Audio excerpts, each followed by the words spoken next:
Welcome to the Let's Talk Bible podcast, the podcast about anything related to God, religion, and of course, the Bible.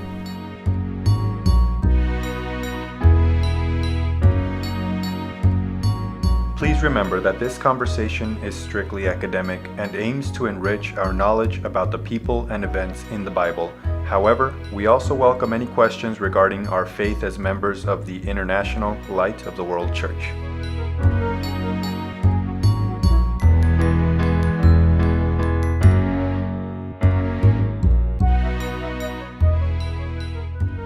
Hello and welcome to the Let's Talk Bible podcast. My name is Misael. I'm here with my brother Danny, and we bring to you today a discussion about Titus, one of the helpers of the Apostle Paul. He's a man that I was very much looking forward to discussing because when we read in scriptures, we actually find that in the book of Acts, which is kind of our go-to for the life of the Apostle Paul, and kind of just all the facts about his life and the life of the early Christian church, primarily in the Gentile world, we don't really find Titus, or there's actually, to be more precise, there's zero mentions of Titus in the book of Acts. So when we were preparing for this discussion, we kind of had to go all over the place. So maybe this is one of the ones that's going to be a little bit more complicated in the sense that we have to take excerpts from a lot of the different letters of the Apostle Paul and kind of piece everything together ourselves.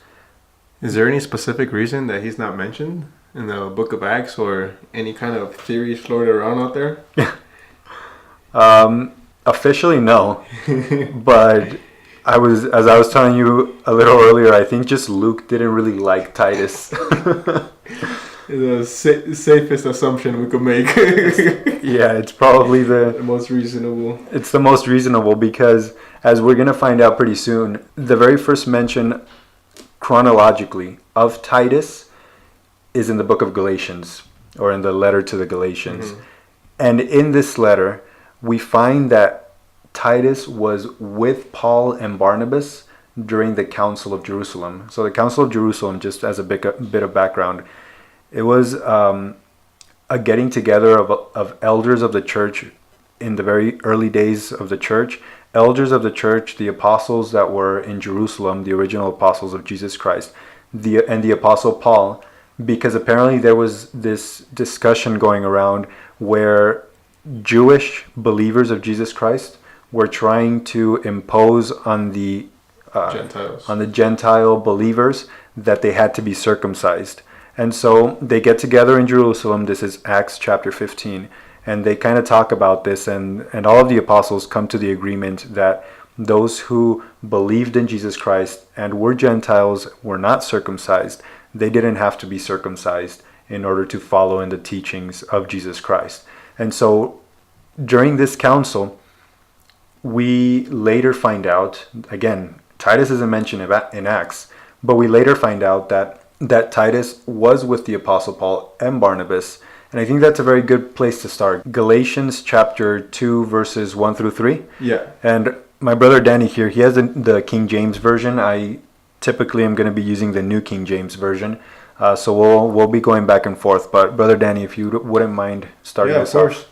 So it says in Galatians 2, 1 to 3. Then 14 years after I went up again to Jerusalem with Barnabas, and took Titus with me also.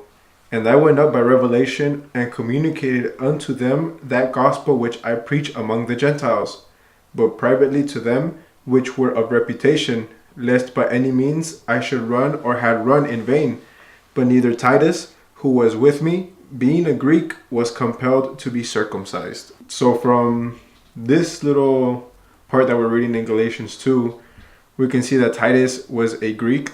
And right here we can confirm, as Brother Misael was saying earlier, although he wasn't mentioned in the book of Acts, right here we can see the Apostle Paul mentioning him, that he went up with Barnabas and the Apostle Paul to that Council of Jerusalem. And it's interesting that in the book of Acts, so I'm just going to read it very briefly, because in the book of Acts, again, Titus isn't mentioned by name, but in Acts chapter 15, verse 2, it says, quote, "Therefore, when Paul and Barnabas had no small dissension and dispute with them, they determined that Paul and Barnabas and certain others of them.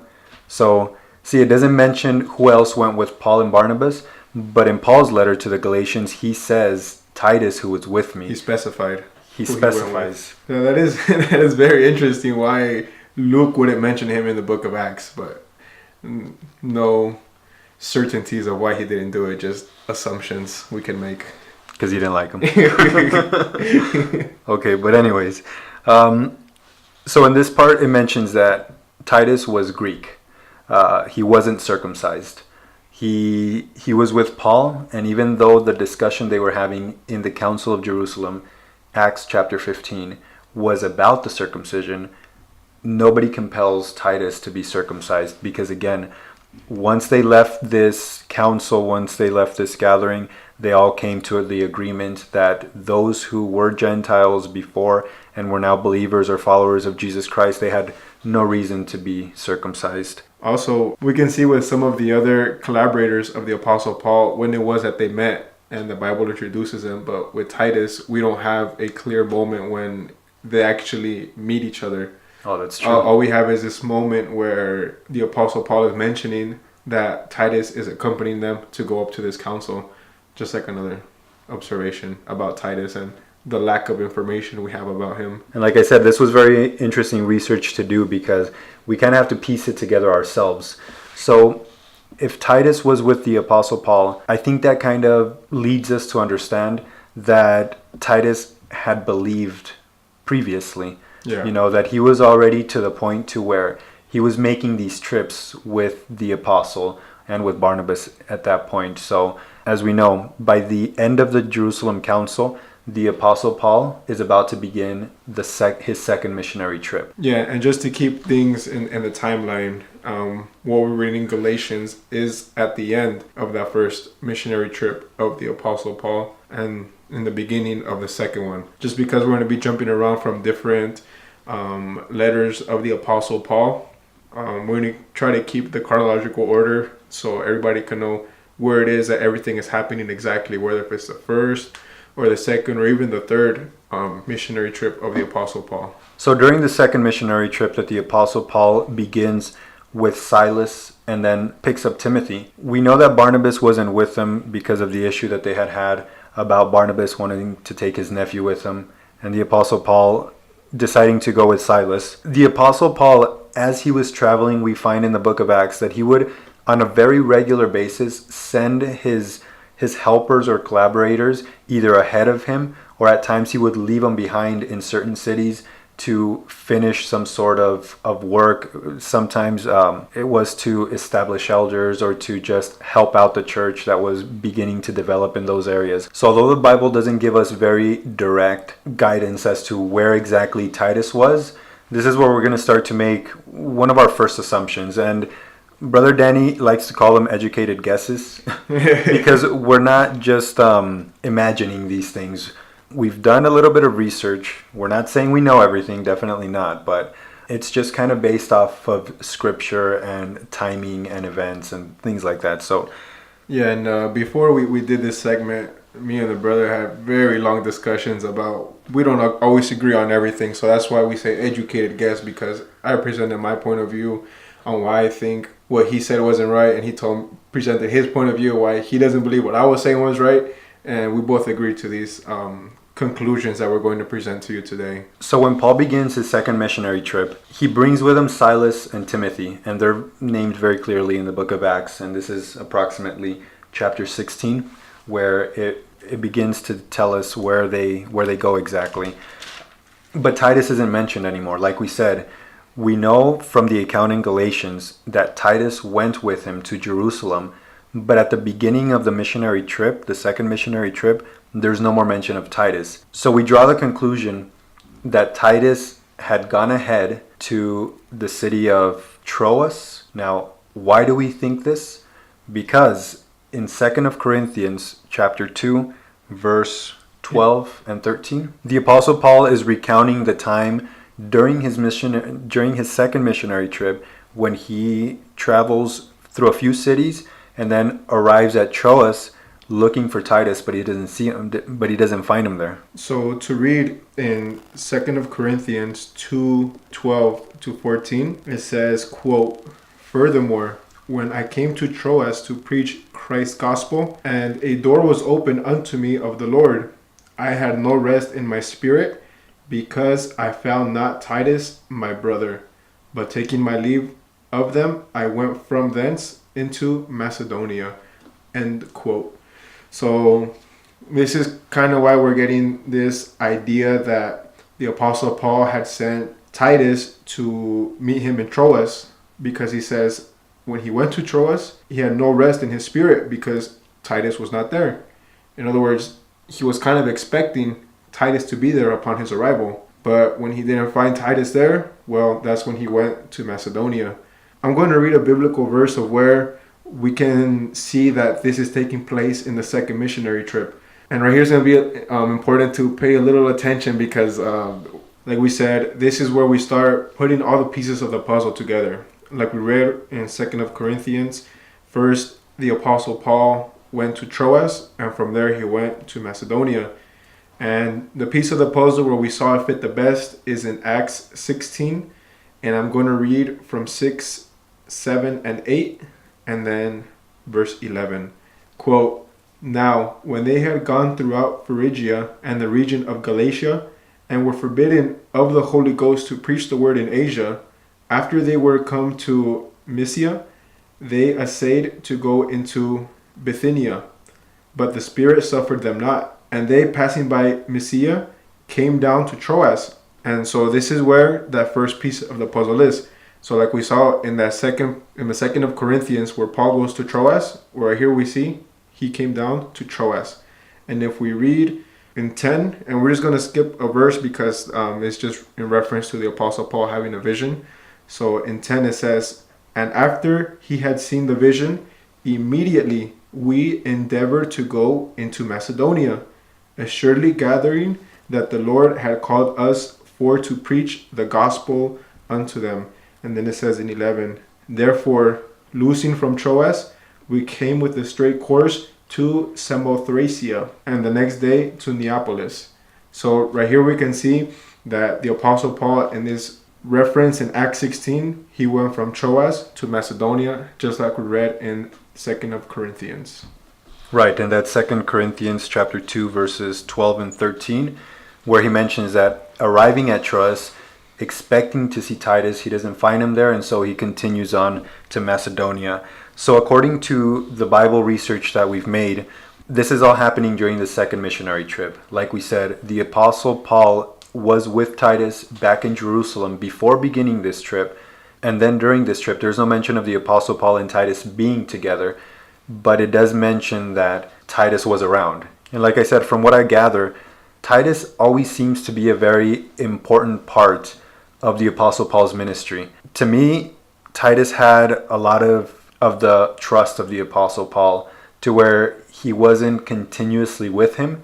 And so in the book of Acts, when the Apostle Paul is traveling to the different churches and with him are some of his helpers, Titus isn't one of them, because Titus was kind of taking care of the things that the Apostle Paul wanted to do.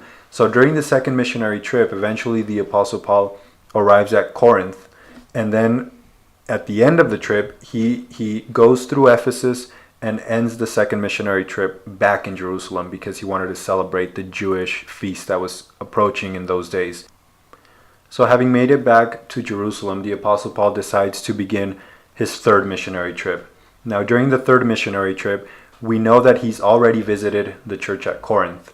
And it appears that Titus might have stayed behind in Corinth, because the reason the Apostle Paul was headed back to Jerusalem was because he was Jewish. And so he wanted to celebrate the Jewish feast. But Titus was Greek. So it makes sense for him to have stayed in Corinth, because Corinth was in Greece, so it's that region. So apparently there was some issues that were started to rise up in the church of Corinth as the Apostle Paul is beginning his third missionary trip. And so we've gathered that Titus meets up with the Apostle Paul in Ephesus during the third missionary trip of the Apostle Paul. And why do we say this? So in the 1st of Corinthians chapter 16, verse 1, the Apostle Paul mentions his trip so far. He says, quote, "Now concerning the collection for the saints, as I have given orders to the churches of Galatia, so you must do also."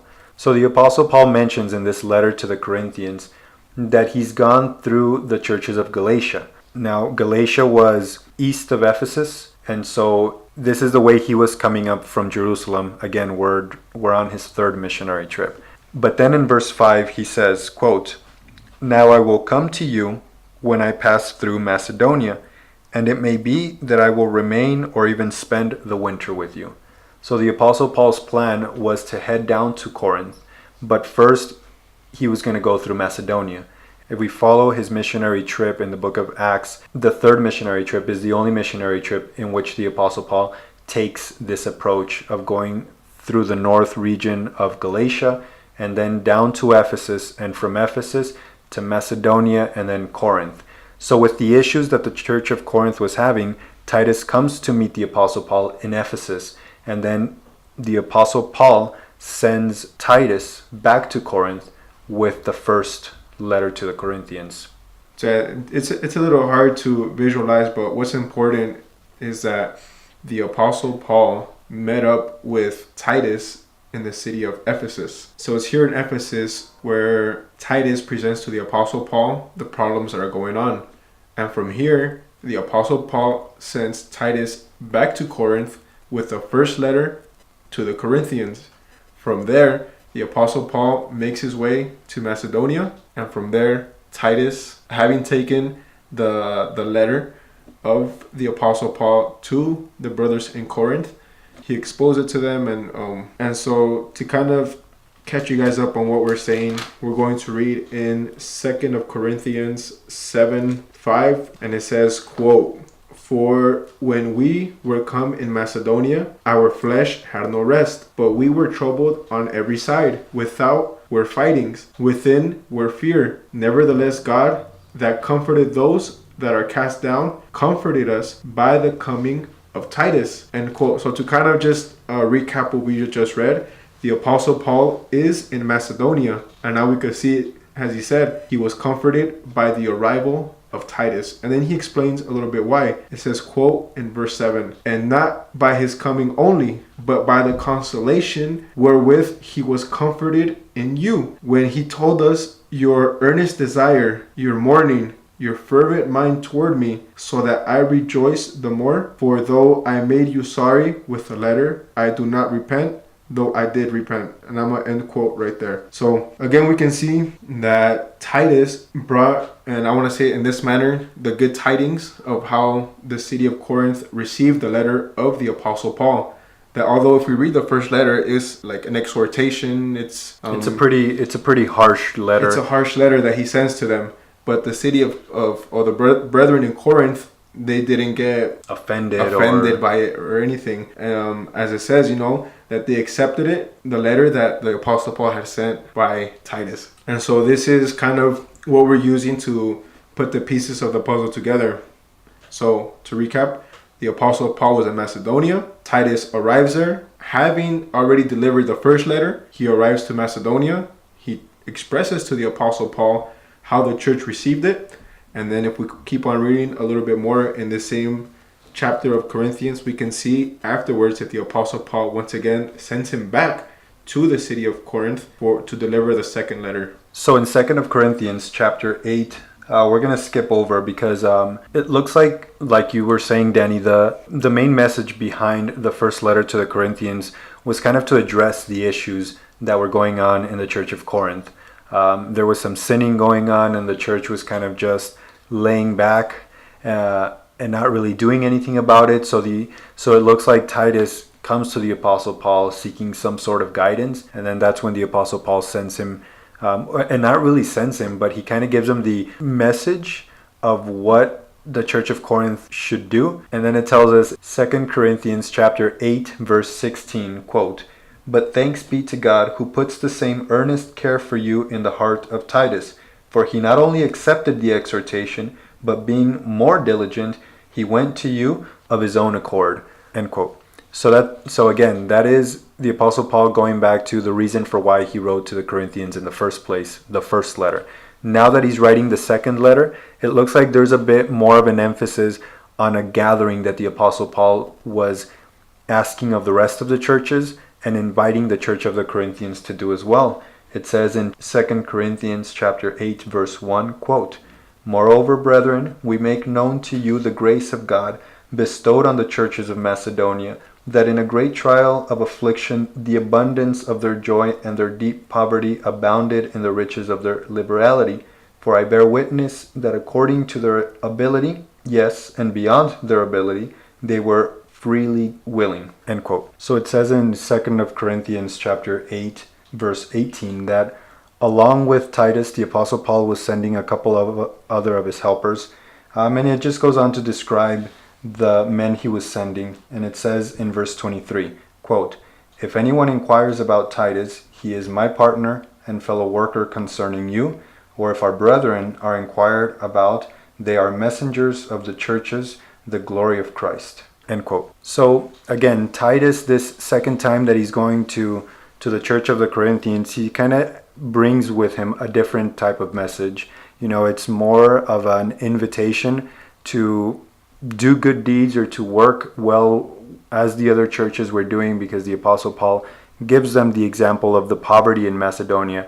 But although the Macedonian church was poor, they were very fruitful, or they were very generous in their giving. Yeah, and then right here in this passage that we're reading, we can see how, the kind of helper that Titus was. We see many of them, like you said earlier, that the helpers of the Apostle Paul were often accompanying him, at his side or whatever.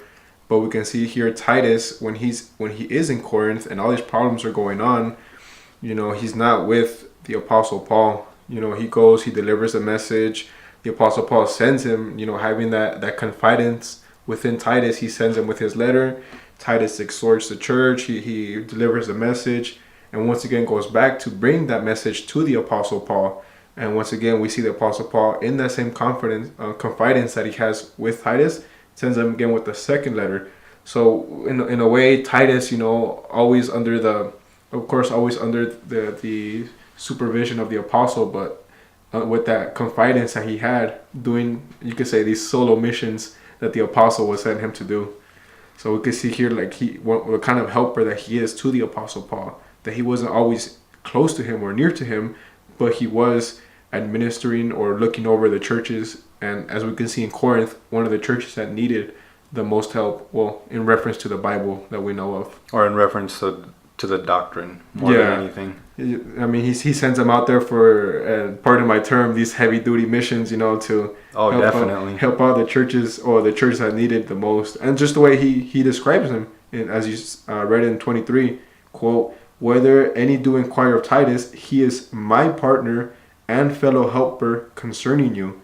So, end quote. So you could just see how the Apostle Paul, has that trust, how he describes Titus as being his partner and helper in this ministry that God had given to him.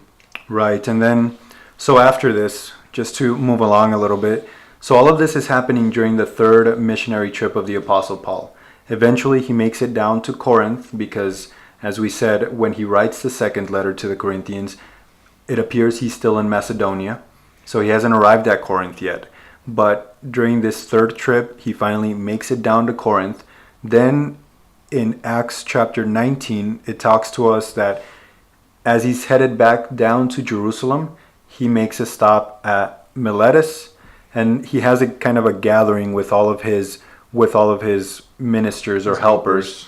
And so we have good reason to believe that Titus was with him. Again, Acts doesn't mention him because Luke didn't like him.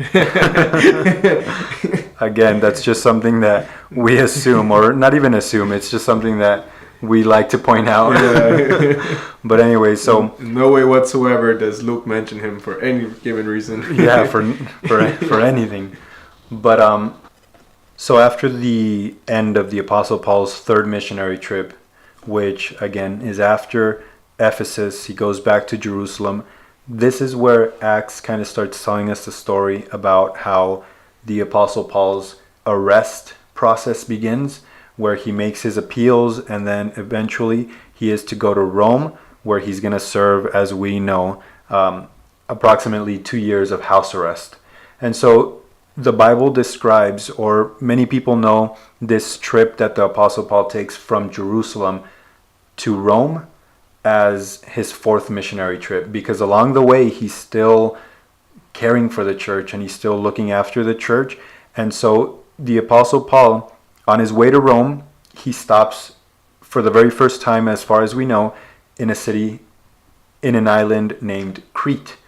And so here we note that the letter to Titus, chapter 1, verse 5, quote, "For this reason I left you in Crete, that you should set in order the things that are lacking, and appoint elders in every city, as I commanded you." End quote. So the Apostle Paul, as far as we know, this letter that he sends to Titus is either towards the very, very end of his house arrest, or even after his house arrest was already over.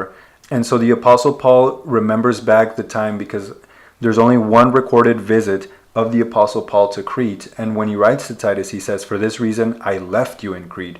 So it's safe to assume that when the Apostle Paul begins his trip from Jerusalem to his house arrest in Rome, he stops at Crete and he drops Titus off there, to say. Yeah, and it describes as well the objective and the reason why he left them there. And it says, and there's a King James Version, quote, "that thou should set in order the things that are wanting, and ordain elders in every city, as I have appointed thee," end quote. So again, we can see, just as it was in Corinth, where the Apostle Paul wasn't by his side every step of the way, he still had a confidence to leave Titus in the island of Crete to basically establish the order there. The things that were missing, the elders, everything that the church needed. That's the Apostle Paul left Titus specifically for that reason, to fulfill the necessities of the church there. And also, I think it's very important to note here, because this is one of the reasons that I said earlier that I was kind of excited to talk about Titus. Although he is kind of like one of the background collaborators of the Apostle Paul, just in the sense that we don't hear too much about him, it's not because he was in any way not doing anything. Right, not doing anything or less important. It's just because of the level of trust that the Apostle Paul had in him. And you were telling me, Danny, here in the book of Titus, chapter 1, verse 4, quote, "To Titus, a true son in our common faith," end quote. So it was just like the level of trust that the Apostle Paul had in Titus. And what I found very interesting, like we said, through our research, we came to the conclusion that the letter that the Apostle Paul wrote to Titus was either at the end of his house arrest, or maybe even afterwards. But if we read in the book of Titus, we can see like the Apostle Paul, it's not really like a letter to lift his spirits of Titus, or to like just talk about what he's been through. Yeah, it's Right. Nothing like that. It's just, this is what you're gonna do, this is what has to happen, and that's it. And it's very to the point, is what it's we're right saying. to the point. It's only 3 chapters, as we could read. So it's just instructions that the Apostle Paul is giving to Titus, because he knows that Titus will, as he says, a true child in the faith, or son in the faith, who will follow through with the instructions that the Apostle Paul gives. So that's something very interesting. As we said, Apostle Paul was in approximately 2 years in house arrest. Even though he was not every step of the way physically by Titus, he knew that Titus was still carrying out the mission. So again, going back on just the level of trust that the Apostle Paul had in Titus, he mentions in the book of Titus, chapter 1, verse 12, talking about the reputation that this island, or the people living on the island of Crete, had. It says, quote, "One of them, a prophet of their own, said, 'Cretans are always liars, evil beasts, lazy gluttons. This testimony is true. Therefore, rebuke them sharply, that they may be sound in the faith.'" So the Apostle Paul sends Titus to a city with already a pretty bad reputation. Corruption everywhere. Exactly. And he also sends Titus to resolve the issues in the church of Corinth. And these were the types of missions that Titus was sent to. And like I said, we value all of the helpers of the Apostle Paul, and we have them most of them in a place of admiration, but I think Titus really is just one of the best examples that we have Yeah. of faithfulness and of perseverance and effort. So moving on from this, we know that the very last letter that the Apostle Paul writes, as far as we can tell, Yeah. as far as all the sources we can find point us to, the very last letter that the Apostle Paul writes is the second of Timothy. So in the end of the Apostle Paul's letter to Titus, chapter 3, verse 12, he writes, quote, "When I send Artemas to you, or Tychicus, be diligent to come to me at Nicopolis, for I have decided to spend the winter there." So the Apostle Paul is referring to the time after he's released from house arrest in Rome. He tells us that he's heading over to Nicopolis to spend winter there, and he's inviting Titus to come with him. So we can only assume that the Apostle Paul continues to preach and that Titus continues to help him.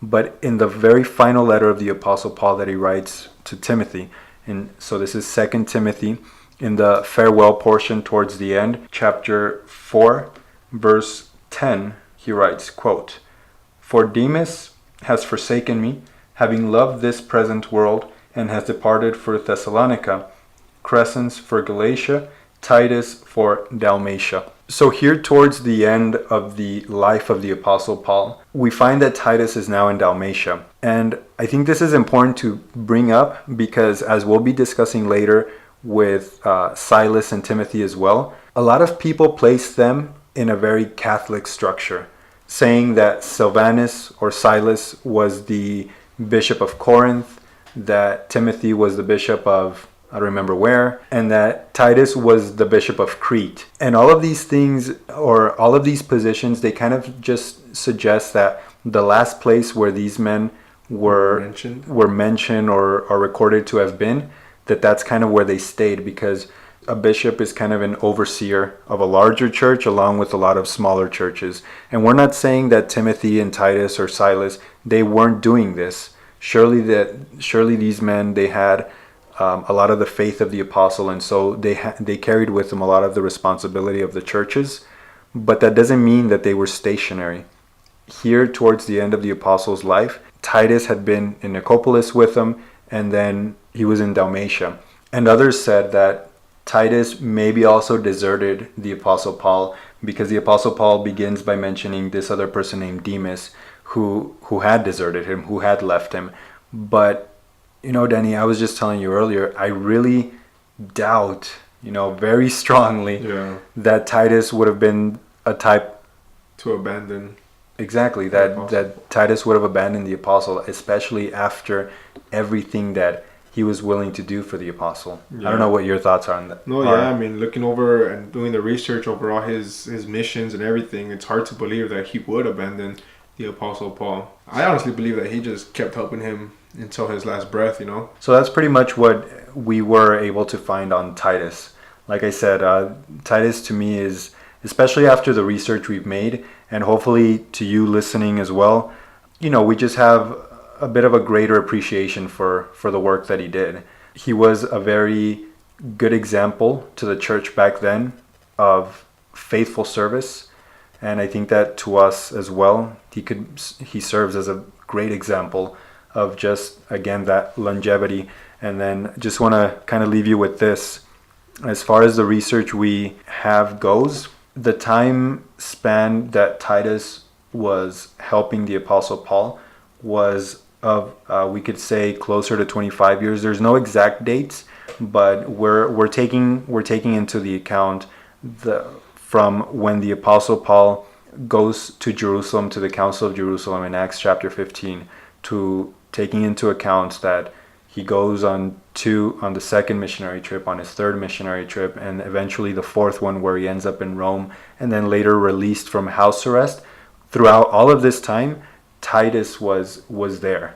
I think it's even safe to assume that Titus, at some point during the first missionary trip of the Apostle Paul, that's when he converts and starts to follow him, because he went with him to the Council of Jerusalem. And so when we look at this just in chronological order, this is a time span of about 25 years. And I just think it's something very, admirable in Titus to have been faithful for so long. If there's anything that you'd like to comment on, anything that we touched on about the life of Titus, we'd be happy to hear. In no way do we assume to know everything. And like we said, this is kind of just the research we have access to. So stay tuned for some of our contact information towards the end. But now moving on to our next segment, we're actually going to be this next segment we're calling Holy News. It's like you're going to say holy cow, but you say news instead. So Okay. We're going to be just doing very brief commentary on.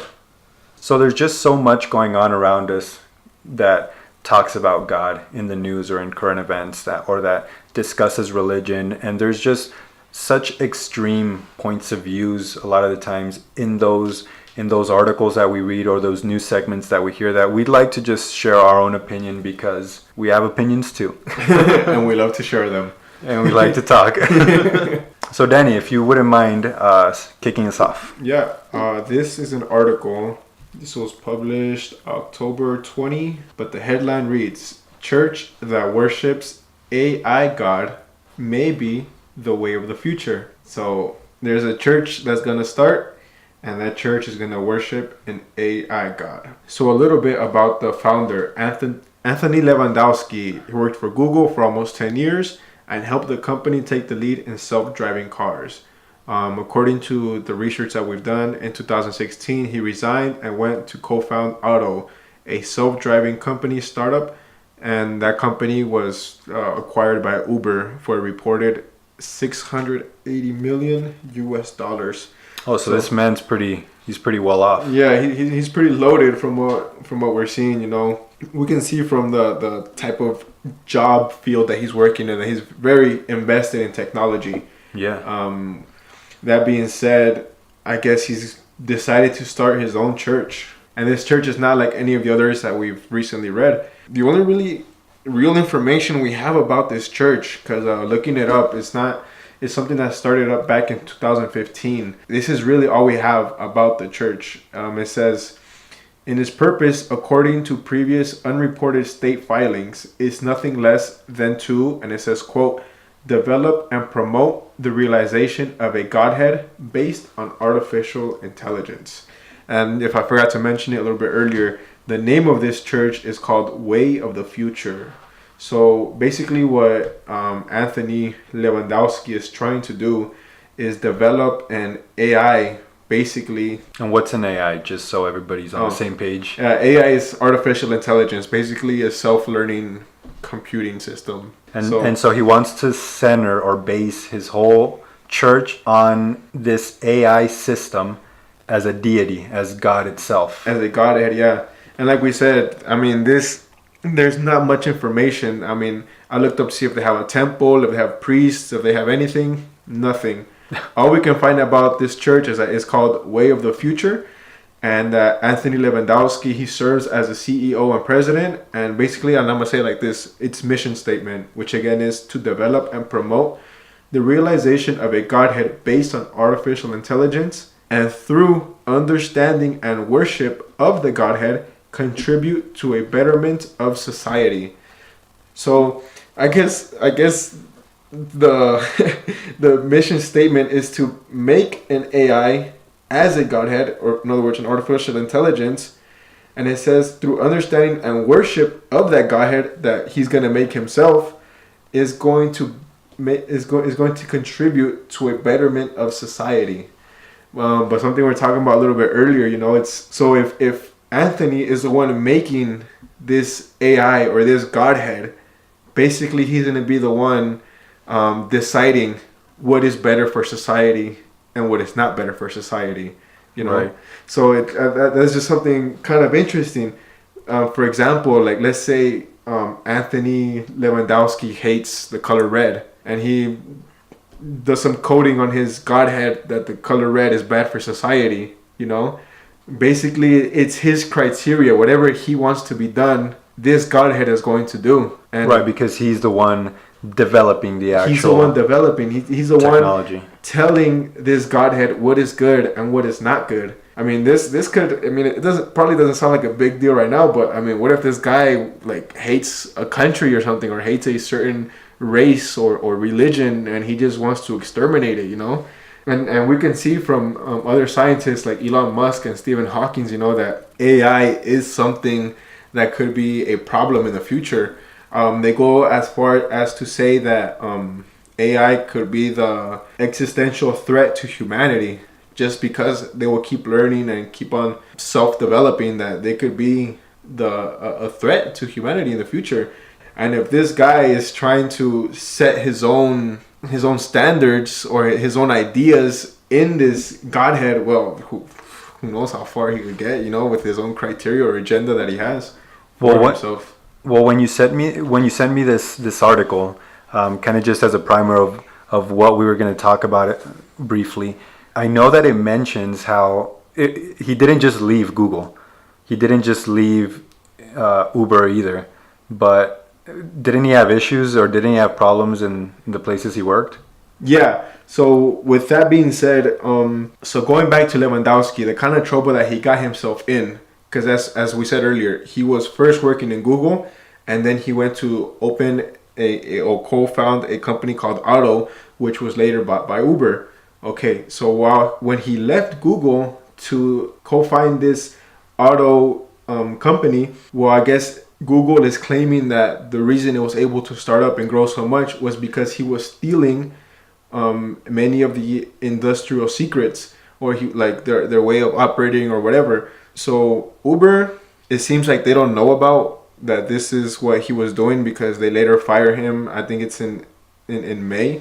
According to the article, it says Uber denied the accusations, led an internal investigation, and last May, after he refused to cooperate, fired Lewandowski. So it seems that they well, from my opinion, it seems like they didn't know what was going on. Exactly was going on. Yeah, maybe they did, but it seems like they don't. But that's the kind of trouble he got into for allegedly stealing the industrial secrets from Google, using them to grow his company Otto, which was later bought by Uber. So that's kind of, and I think they're still in the midst of settling this trial. And just to clarify, he in their mission statement, it says to develop and promote the realization of a Godhead. When it refers to Godhead, it refers to the principle of singularity. What does singularity mean? The day when machines' intelligence would surpass humans to lead them into a new era of unfathomable possibilities. So basically, when AI gets smarter than humanity. So they're trying to develop this AI. To me, it kind of sounds like this AI is serving as the face that, or I mean, in his religion, in his quote church, Yeah. it's the AI kind of just seems to me personally like a front that he's gonna be behind it. He's gonna be doing the coding. He's gonna be doing making the decisions, but everything is gonna seemingly come from this AI, because I mean, he's not a dumb guy. He was stealing from Google. He sold his company to Uber for millions and millions of dollars. So, you know, but at the same time, I think it's very funny that this was 2015 that he came up with this concept of the church. Yeah, according to Wired magazines, they obtained those legal documents that Lewandowski founded a new religious organization, which is Way of the Future, which was in September 2015. So it sounds more like a hobby at this point, that he kind of hopes to get off the ground at some point. Yeah, because I mean, there's no information on it. There's no information. Yeah, there's no temple, no pastors. All we know is that he's the CEO, the name of the company, and their mission statement. How far ahead has he got? How much time has he invested? We really do not know. But that's just what the world is coming to. So if you guys hear about a church with an AI as its God, then steer clear, because this person sounds, from what you were telling me or from what you were saying, he sounds like he has some pretty big ambitions. And and then I don't want to get into it too much, but before he worked in Google, I mean, he was always, I think he developed a self-driving Kawasaki motorcycle, if I'm not mistaken. Very ambitious since he was young. He was like entrepreneur, selling candy to the kids or whatever, you know, but very ambitious guy. Many of his, I don't know about many, but some of his colleagues, according to one of the articles that we read say that say that it seemed that he was always trying to take over the world, and the only way he could do it was through robots. So I don't know how far-fetched that might be, but I mean, if he's willing to start a church on worshiping an AI that he's trying to develop himself, I don't know. It seems kind of unheard Beware. of. Yeah, it's just something unheard of. All right. That's something to think about.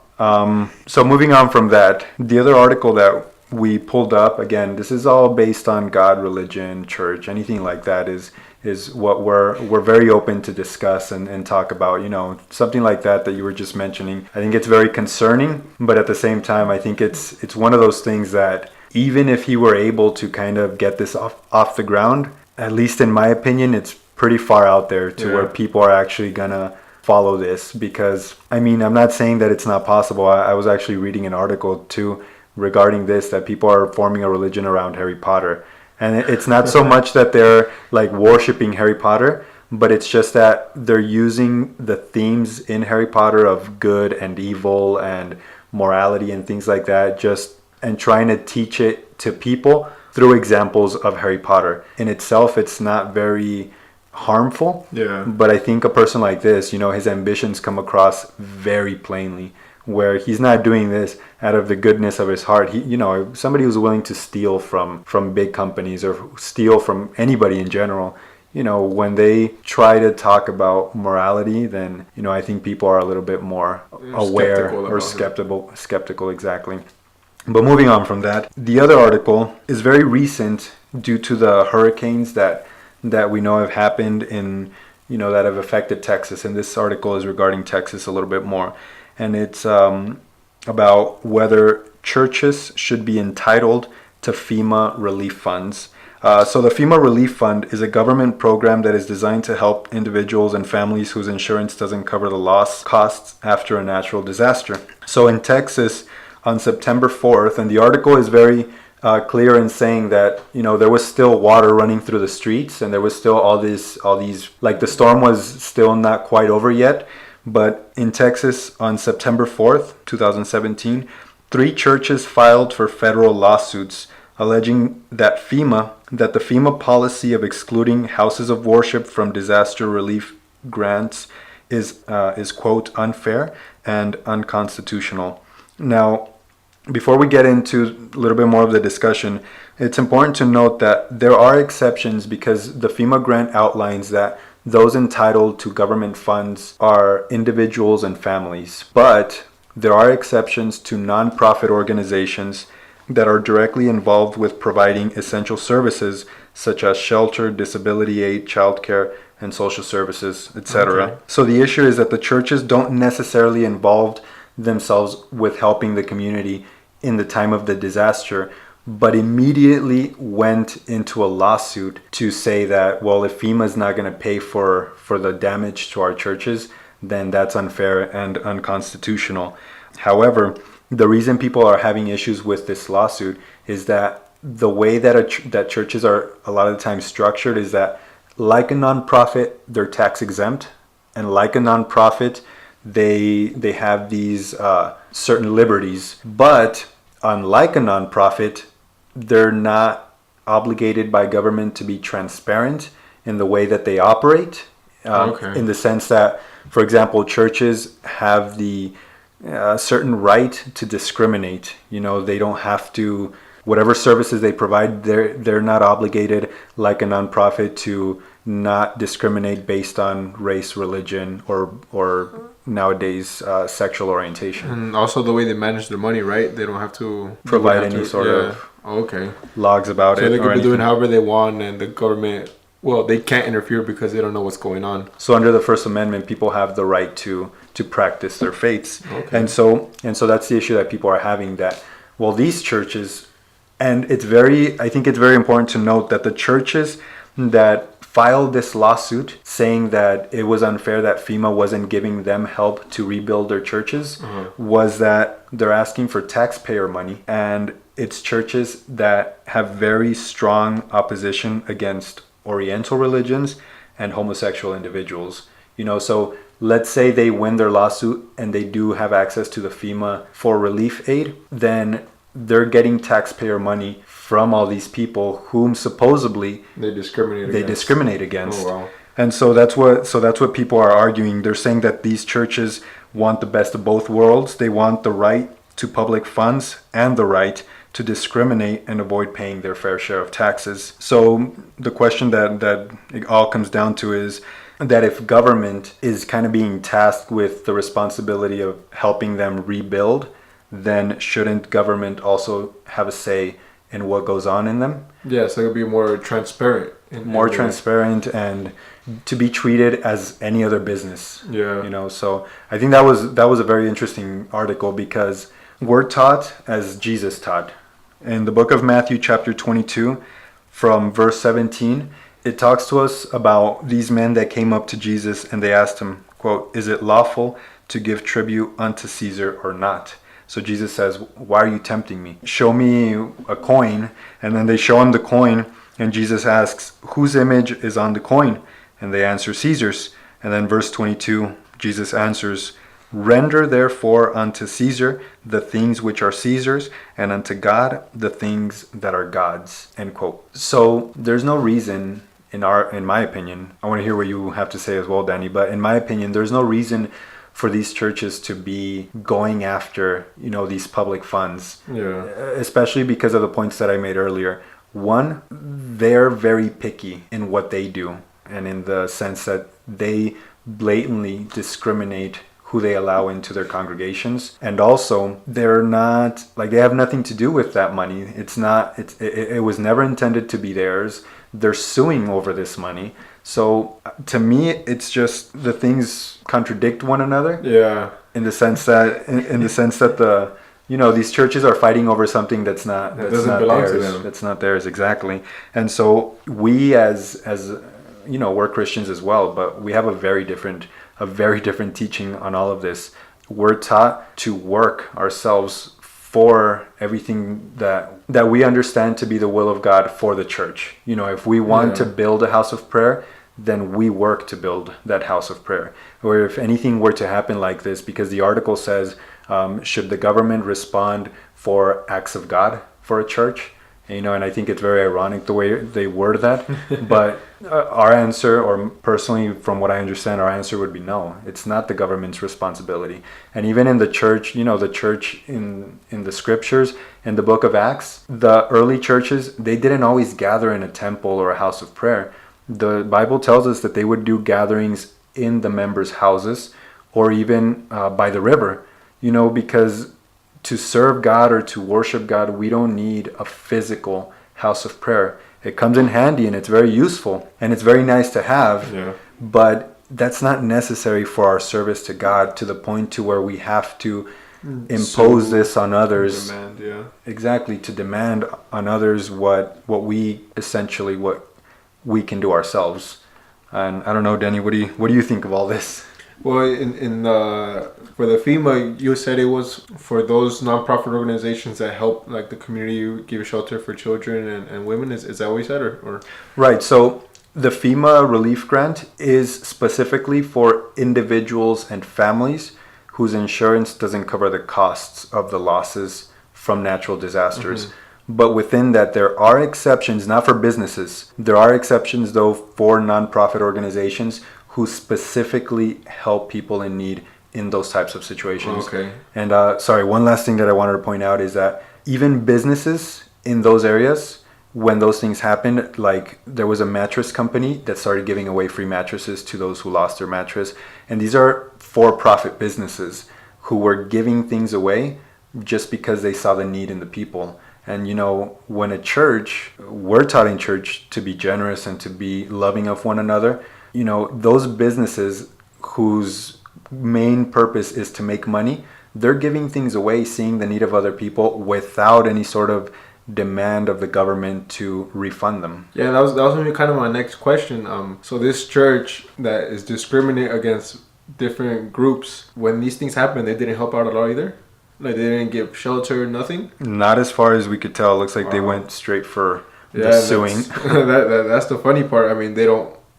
From what we know, they weren't helping while these disasters were going on. They're just discriminating a lot of people, yet they still demand the help of the government. But in my opinion, no, they are not entitled to any of FEMA's help or any of their money. Yeah, and see, and I think this is why we're talking about things like this, because some people, they see these lawsuits that these churches are doing and they think, oh, well, that's Christians or that's churches.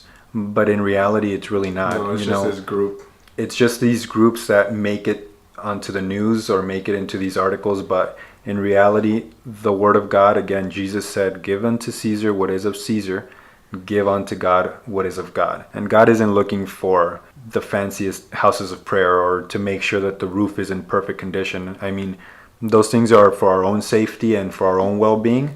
But what God seeks is our soul and our deeds, our good deeds. So again, it's the reason we want to talk about these things a little bit, because not always what we hear from these people is what is a representation of Christianity or of the doctrine of Jesus. So that's our news segment. We're going to be moving on to our final piece here, which is we're going to be talking a little bit more about Apollos, next collaborator of the Apostle Paul.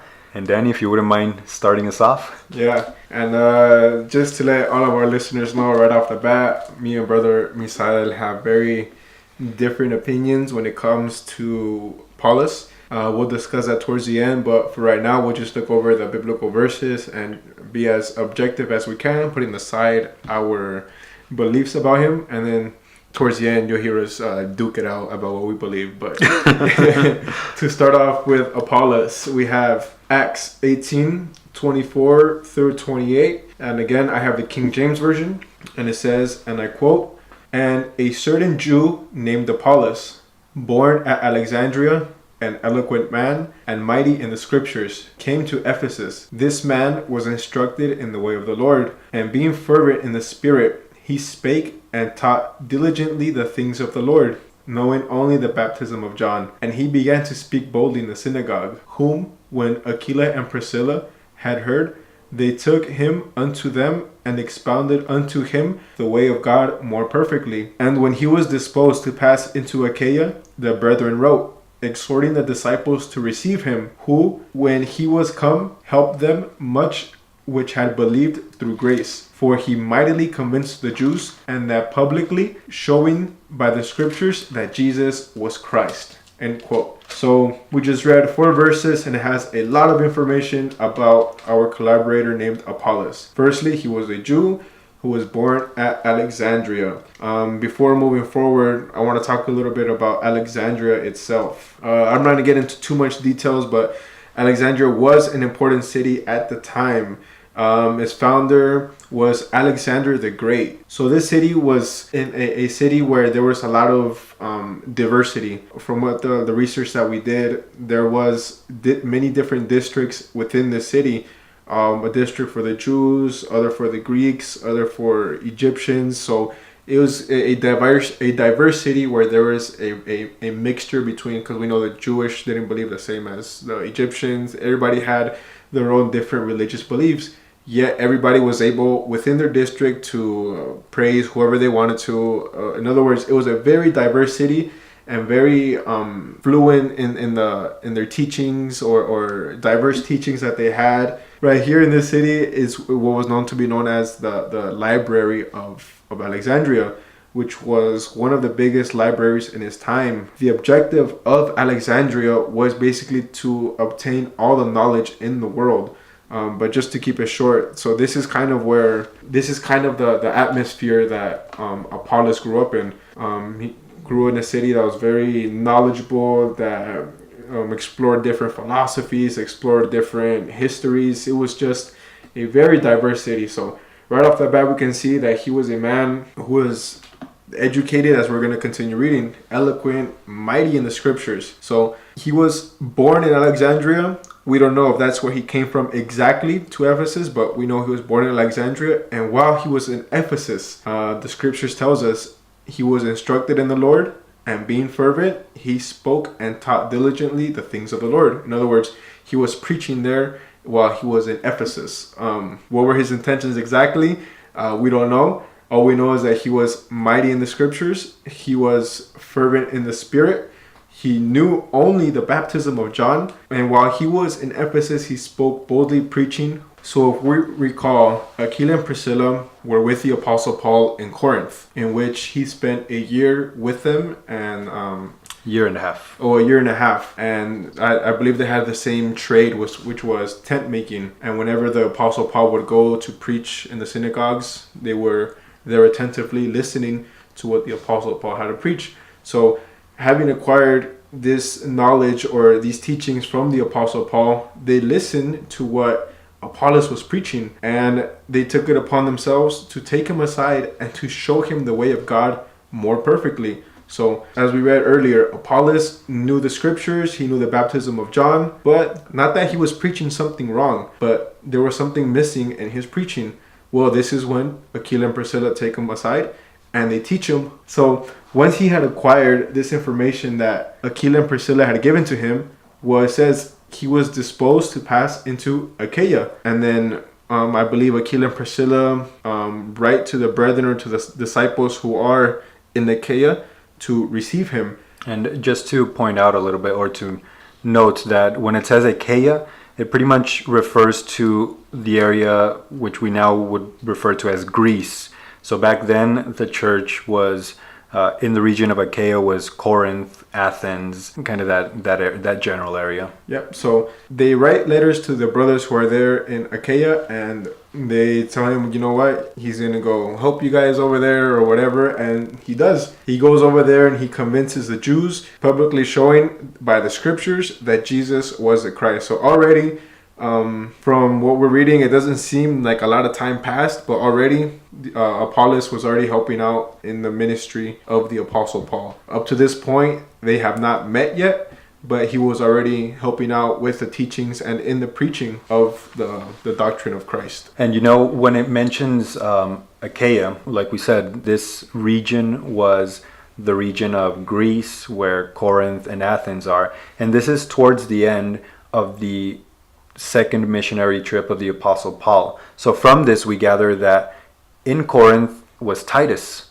because remember that Titus, he knew about the issues that were going on in the church of Corinth, and so that's what he reports back to the Apostle Paul during the third missionary trip. And so in the first letter to the Corinthians that the Apostle Paul writes, after kind of getting this report from Titus about what's going on, we now learn that while Titus is there, he also must have met or must have received Apollos, who was coming from Ephesus. And so in the first of Corinthians chapter 1 verse 10, the Apostle Paul begins by saying, again, 1 Corinthians chapter 1 verse 10, quote, "Now I plead with you, brethren, by the name of our Lord Jesus Christ, that you all speak the same thing, and that there be no divisions among you, but that you be perfectly joined together in the same mind and in the same judgment.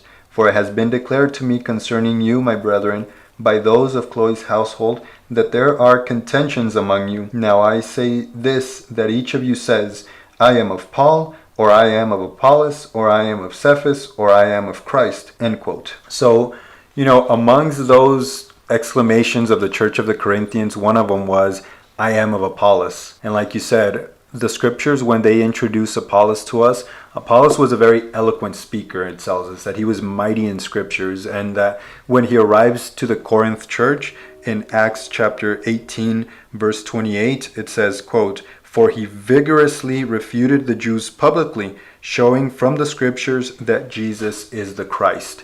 End quote. So when Apollos arrives at the church of Corinth, he kind of begins to help them a lot, you know, because the church of Corinth, they were kind of still starting out, they were just still developing, and so maybe they were attacked by the Jewish community, and they really didn't know how to respond or how to reply or how to defend their faith. But when Apollos gets there, he kind of begins to, you know, it says vigorously refute the Jews publicly. So he, I don't know, in the way I see it, he kind of became like this hero to them, whom, you know, the Apostle Paul wasn't there anymore, even though he had been there for 18 months. He wasn't there anymore, and so maybe they were feeling kind of lonely. And even though, as we said, we believe Titus was there, Apollos' eloquency and Apollos just, we always refer to him as a great preacher. Yeah. You know, that he kind of was just very good at expressing himself and at explaining what his point. Very contrary to me, Or me. where we kind of just beat around the bush forever until we get to our point. But yeah, so we kind of, or from what we gather in the letter that the Apostle Paul writes to the Corinth church, that the Corinth church was kind of being a little bit more divided, in the sense that, you know, some were saying, well, I'm of Paul, I'm of Apollos, I'm of Cephas, which is the Apostle Peter, or I'm of Jesus, or I'm of Christ. And so, you know, the Apostle Paul through Titus sends this first letter to the Corinthians, kind of again telling them, you have to be united. Don't worry about who preached to you, don't worry about who's helping you.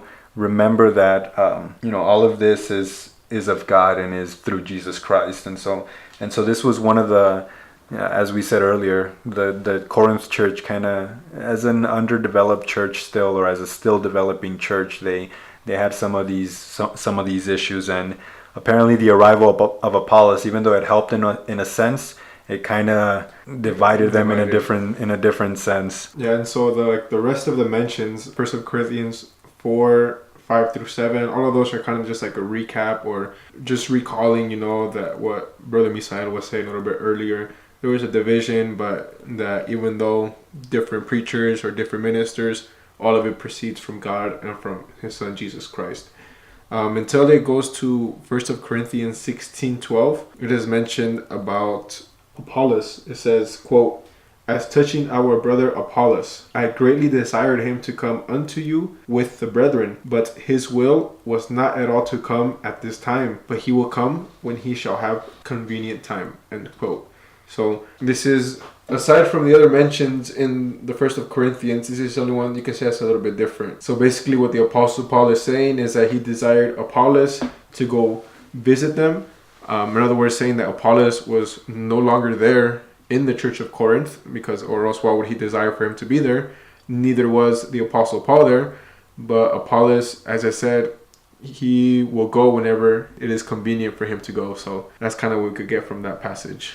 And also, I think that by this time then, the Apostle Paul and Apollos had met. Yeah, in some way. Because, again, this first letter to the Corinthians, this was during the third missionary trip of the Apostle Paul, and he had already traveled from Jerusalem all the way up north through Galatia, and was currently at Ephesus.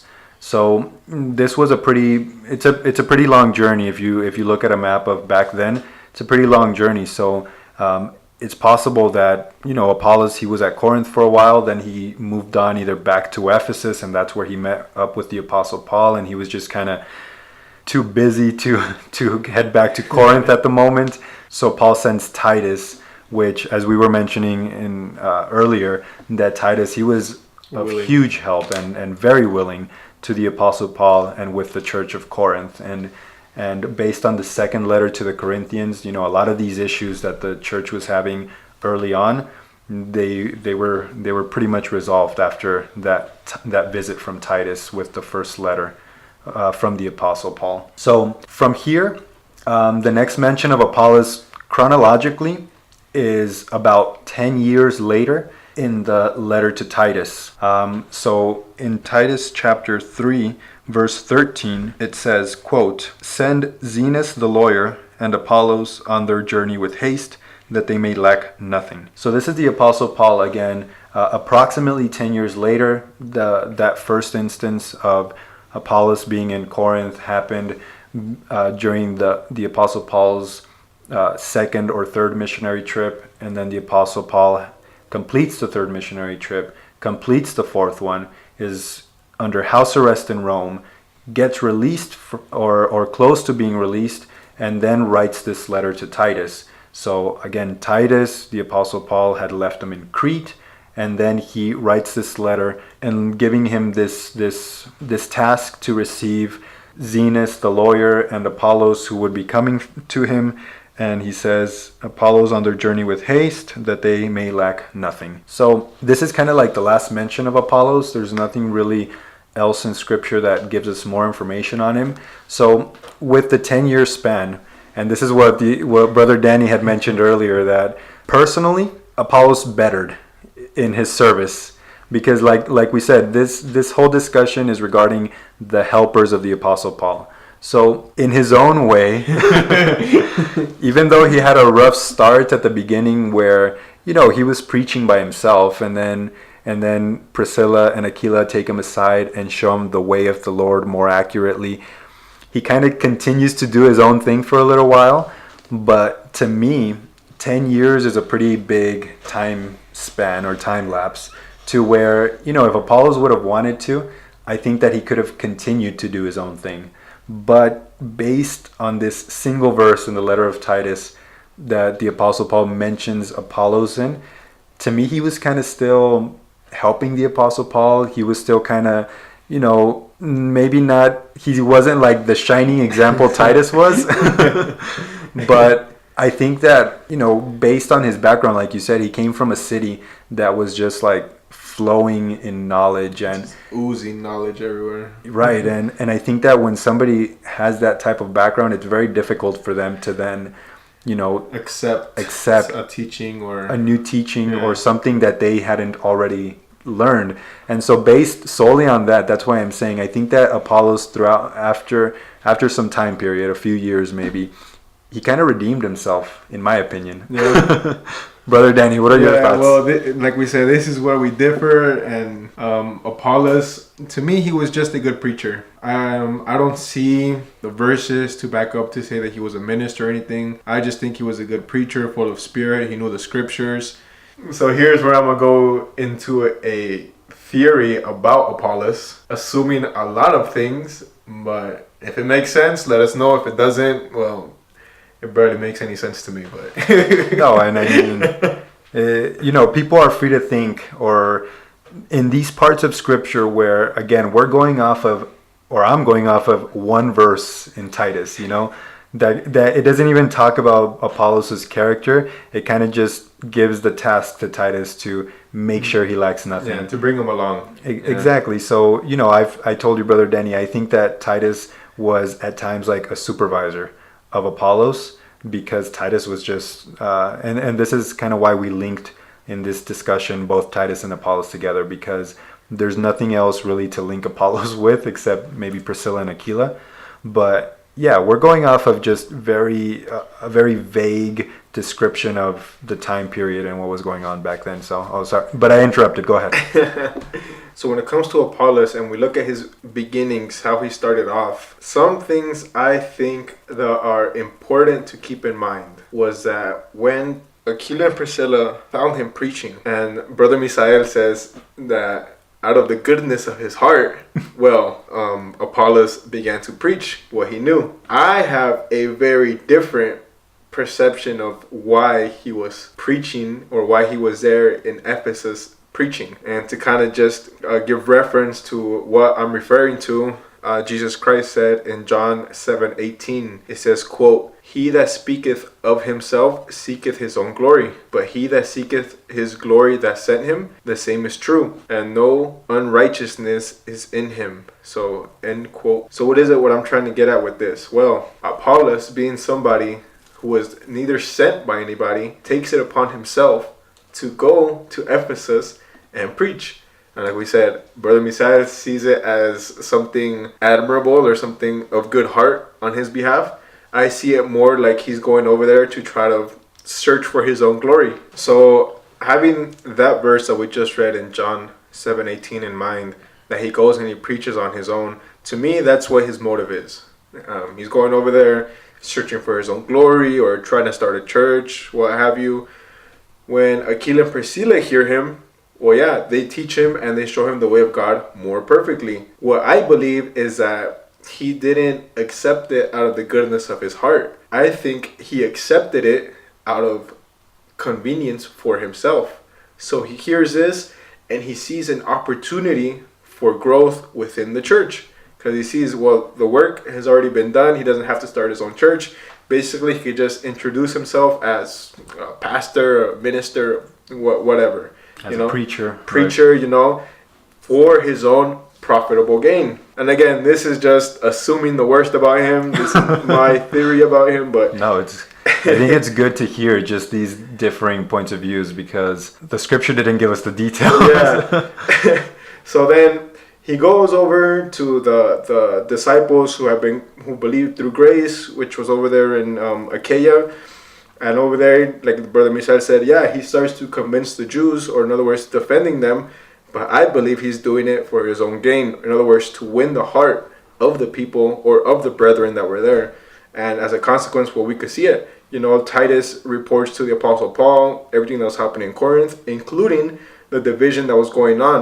I believe the church of Corinth is to blame for, and the Apostle Paul says they were thinking very carnal.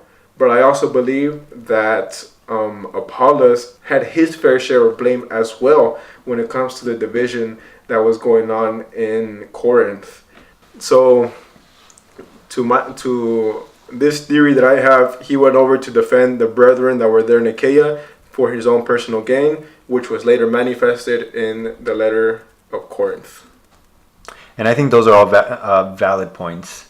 So like you said, I kind of lean more towards the goodness in the heart of Apollos. And the reason for that is because I think that at first when he started to preach, I kind of agree. I don't think, what other motive could there have been for him preaching in Ephesus when, who had sent him, who had told him to preach. So I agree. I think that in a sense, he was kind of just gathering up these disciples, or he liked to talk about these things, and he liked to convince people of his way of believing or his way of thinking.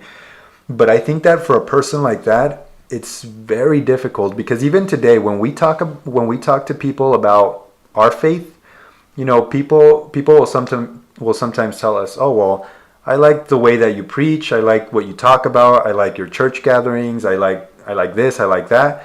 And they're like, "Oh," well, and then we tell them, "Oh, well, you should join us more often." And then they tell us something like, "Oh, well, I have a church that I go to already." There's these ties that people have to things, or just to their fellowship or to the congregation that they have, that it's very difficult for them to leave, even if they like these other churches sometimes, even if they like other churches as well. Yeah, but then when you look at Apollos, what did he have? All he had was his knowledge. He didn't have a congregation. He didn't have disciples.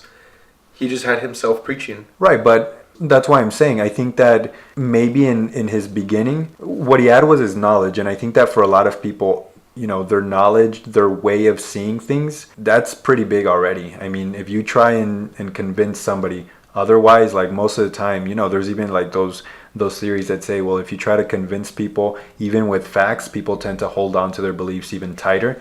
So I think that that's the case in just human nature in general, that this person, Apollos, like, he was preaching and he was sure of himself and he was eloquent in the way that he spoke, and I think that those people listening to him, like, in a sense, they respected him. They gave him a place in the synagogue, because of a preacher that he was. So I think that for somebody like Apollos, in that knowledge or within that regard, here come Priscilla and Aquila, and they're like, no, this is the more accurate way of God or way of the Lord.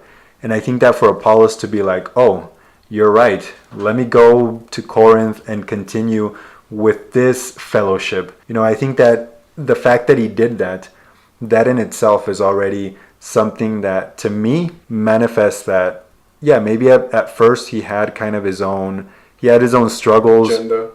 He had his own agenda. I think that's a better word. He had his own agenda in the reason for why he was doing this. But this issue that happened in Corinth, it happened in Corinth, according to the Apostle Paul, once in one church. Because he later writes the Ephesians letter, the Philippians letter, the Colossians letter.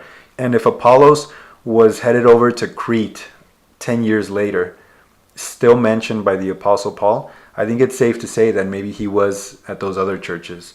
And that's why we talk about him today, because Paul mentions him. Paul talks about him. I think that he started maybe in not the best of places, but I think that he redeemed himself because in the second letter of Timothy, Paul writes about those who had deserted him or those who had turned against him. And, and I think that Apollos, like, maybe, and I'm not saying that I don't think that could be possible at all. Maybe he did have his own agenda, but I still think that in what he did, he was helpful to the church. And Paul, in my opinion, gives them a certain vote of confidence when he tells Titus, make sure they lack nothing, receive them. I think that in itself is already kind of like Paul just, maybe he wasn't a Titus, but the gold standard. Right, the gold standard so far. He wasn't a Titus, but he wasn't a Demas, which is somebody else that the Bible mentions that the Apostle Paul says having loved the world more, left to Thessalonica. So yeah. Did Apollos have ulterior motives? Maybe. I think so. That's my opinion, but and I think he might have, but I think he still was helpful to the church and helpful to the Apostle Paul. I think he was always a good preacher, but I think that was all he was. Just a good preacher with his own agenda. That's my personal opinion. But in his preachings, he was of help to the church. And now turning towards the microphone, what do you think, listener? Do you think Apollos had ulterior motives? Do you think Apollos was pure of heart, at least by the end of the Bible testimony we have of him? We'd be very happy to hear your thoughts on this, or just anything that we've talked about so far today.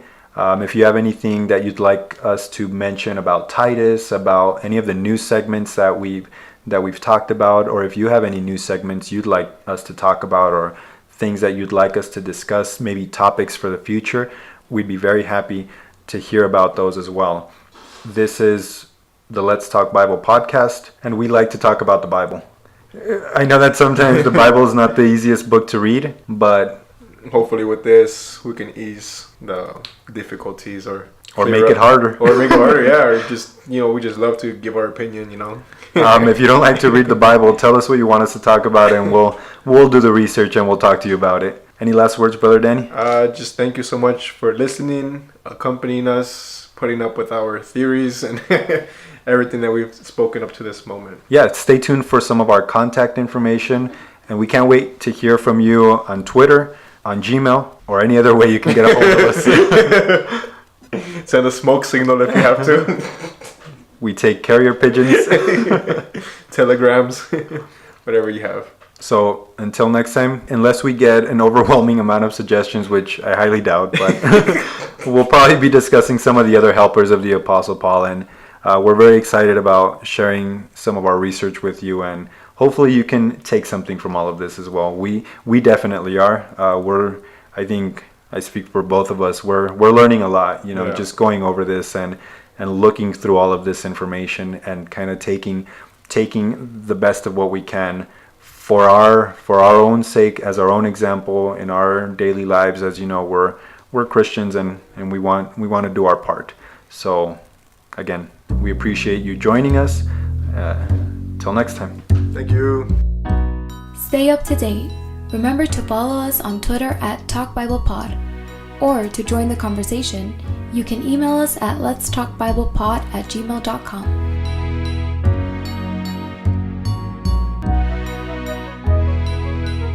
Please remember that this conversation is strictly academic and aims to enrich our knowledge about the people and events in the Bible. However, we also welcome any questions regarding our faith as members of the International Light of the World Church.